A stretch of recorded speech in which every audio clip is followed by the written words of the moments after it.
From the stuntman of Avengers Endgame, the writer of Avengers Endgame, and the star of Avengers Endgame, comes a film that isn't Avengers Endgame.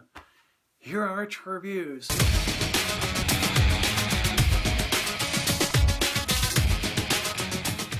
Hi there, folks. Welcome back to Rich Reviews and my latest Netflix film for you guys. And everyone that's currently reviewing this, I'm getting this out late. My apologies for that. And this is called Extraction. This is based on a comic book that I've never read. And it's a story by the Russos plus one other guy. Screenplay by Joe Russo.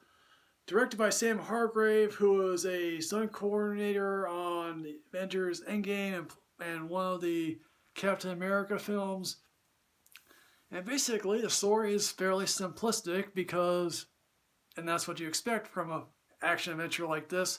Basically, Tyler Rake, played by Chris Hemsworth, and we do get one beefcake shot of Chris Hemsworth as he's an Australian.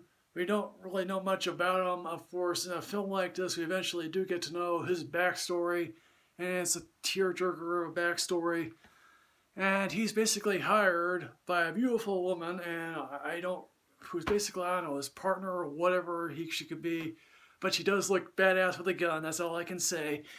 And he's hired because an Indian drug lord's son is kidnapped by Bangladeshi's highest grossing drug lord. When Chris Hemsworth tries to rescue the boy, the Bangladeshi drug lord basically shuts down all of downtown. And he's one of those type of drug lords, the police on his side, because, hey look, that's what you require a drug lord, to have the police on your side, that way they can be no help. Fast Five had a drug lord whose police was in his pocket. The Indian drug lord has a main henchman who's been taking care of the boy. He was originally going to pay. He decides to renege on that deal and go after the boy himself. Clearly this doesn't always sit well with Chris Hemsworth. And obviously then, a good chunk of this is action. And the last good chunk of this film is action. There's a middle section where really nothing much happens. And oh yeah, David Harbour shows up. And if you're thinking to yourself, what's a big name or medium-sized name like David Harbour doing a film like this, you expect of one or two things, and both things you would expect to happen to David Harbour do. And it's also like this time that the kid and Tyler Rake bond, and the kid makes fun of his name. Now let me confess, when the Indian actors are on, they speak in their native tongue. I was too lazy to put on the subtitles section for this, but I can probably grab the gist of what they were saying. One of the Bangladeshi henchmen throws one kid over the side of a building. Clearly I get the point across that these guys are evil.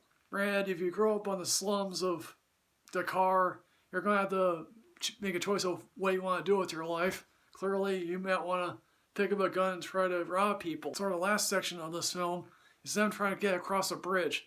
Now obviously, granted, people are praising the Chris Hemsworth performance. Fine, that's reasonable enough. But people criticize the excessive action. I have no problem with that, because I'm bored out of my mind at home. For me here, folks, there are four types of Netflix films for me. There's the one that's going to be nominated for Oscars. There's going to be ones that are reasonably good. And then there are the ones that I can understand why this went to Netflix. And then there are the bottom feeders. Now, Sean Chandler talked about this film a lot leading up to this, and I thought to myself, and I credited him for making me watch this film.